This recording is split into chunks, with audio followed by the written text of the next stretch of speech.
যে ধর্মের হোক, একটা মানুষ ডুবে ডুবে মরতেছে, মুহাম্মদ রাসূলুল্লাহর আদর্শ, হাবিবে কিবরিয়ার আদর্শ, মহান নবীর আদর্শ, হাতটা বাড়িয়ে দাও, ওই মানুষটাকে, ডুবন্ত মানুষটাকে বাঁচতে সাহায্য করো। আজকে তোমার যদি নৈতিক অবক্ষয় হয়, তোমার যদি মানবিক অবক্ষয় হয়, সামাজিক অবক্ষয় যদি হয়, তাহলে তুমি মানুষকে বাঁচানোর পরিবর্তে মানুষকে হত্যা করবে, মানুষকে মারবে, চুরি করবে, ডাকাতি করবে, সম্পদের পাহাড় করবে। কত মানুষ ক্ষুধার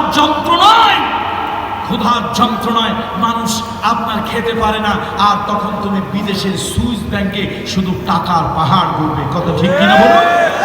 আমার তো একবার দুঃখের কথা মনে আছে, চায়না থেকে একটা রোবট ভাড়া করে আনা হয়েছিল, নাম ছিল সোফিয়া। মনে আছে না? ভুলে গেছেন? কি নাম ছিল? সোফিয়া না সোফিয়া। তো এখন সেই সোফিয়ার মুখের একটু কৃত্রিম হাসি দেখার জন্য, আসলে তো কিছু লোকরা চালাক, এরা সব কথা কয় না, কত টাকা খরচ হয়, কোন জায়গা দিয়ে কি হয় এগুলি বলে না। তো যা শুনলাম কোটি কোটি টাকা খরচ হয়ে গেছে।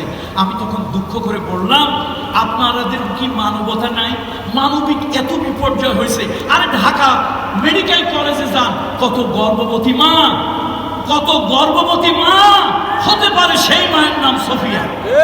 একজন গর্ভবতী মা ঢাকার মেডিকেলে একটা বেড পাচ্ছে না, একটা মাদুর বিছিয়ে, একটা চাটাই বিছিয়ে তার হাসপাতালের বারান্দার মধ্যে মানবিক বিপর্যয় হয়ে বিপর্যস্ত মানবতা পড়ে আছে।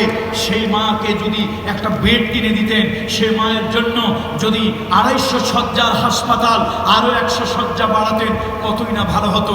রোবট সোফিয়ার হাসি দেখার পরিবর্তে একজন মা সোফিয়া, একজন গর্ভবতী নারী সোফিয়া, একজন রোগাক্রান্ত সোফিয়া, একজন অসুস্থ নারী সোফিয়া, তাকে যদি একটা বেডে শোয়াইয়া উন্নত চিকিৎসা দিয়া তাকে যদি রোগ মুক্ত করে হাসি মুখে বাড়ি পাঠানো যেত, এই রোবট সোফিয়ার হাসির তুলনায় ওই জীবন্ত সোফিয়া, ওই গরিব সোফিয়া, ওই গর্ভবতী মা সোফিয়া, ওই রোগে আক্রান্ত সোফিয়ার হাসি আল্লাহর কাছে হাজার লক্ষ কোটি গুণ মূল্য বেশি।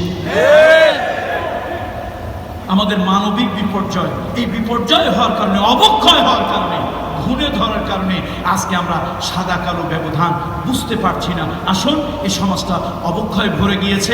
এই অবক্ষয় রোধ করার জন্য সুবিচার প্রয়োজন, ন্যায় বিচার প্রয়োজন। এই জন্য আল্লাহ তাআলা বলেছেন, ওয়া আকসিতু ইন্নাল্লাহা ইউহিব্বুল মুকসিতিন। সুবিচার করো। রাসূলুল্লাহর আদালতে বিচার এসেছে।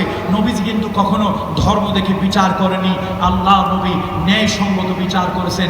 যুদ্ধের ময়দানে আল্লাহ নবী কি মানবিক আদর্শ রাসূলুল্লাহ দেখিয়েছেন। এই সাহাবীরা, তোমরা যুদ্ধের ময়দানে বিজয়ী হবে, খবরদার কোন শারীরিক প্রতিবন্ধীর গায়ে হাত দেবে না, কোন নারীর উপরে আক্রমণ করবে না, শিশুর উপরে আক্রমণ করবে না, ফিজিক্যালি ডিসএবল প্রতিবন্ধীর উপরে আক্রমণ করবে না, বেসামরিক লোক যারা জীবনের ভয়ে ঘরে পালিয়ে আছে, লুকিয়ে আছে, এই মানুষগুলোর উপরে আক্রমণ করবে না।